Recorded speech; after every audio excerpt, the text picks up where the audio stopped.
Bicol Network News. Report!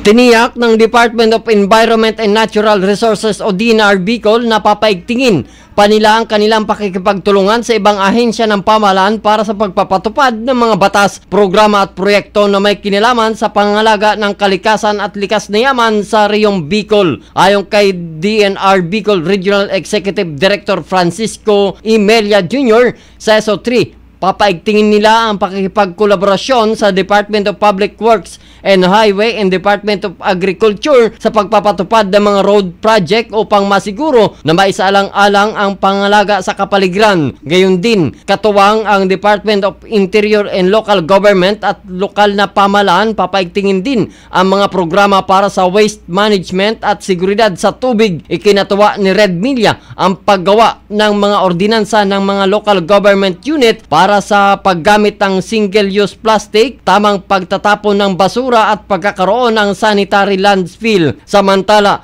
tiniyak din ni Red Milla na makikipag-ugnayan din sila sa Commission on Election upang matutukan ang mga tarpaulin ng mga kandidato na ikakabit sa mga puno. Diin niya, mahigpit niya itong ipinagbabawal ng kanilang ahensya. Patuloy na hinikayat ni Red Milla ang publiko na makiisa sa pagbuo at pagpapatupad ng mga plano at proyekto sa pagtungon sa mga isyong may kinilaman sa kalikasan. Kasama mo sa pagbabalita sa Bicol Network News. Ito si Mega Patrol numero 36, RJ Chavez, tatak tunay na serbisyo.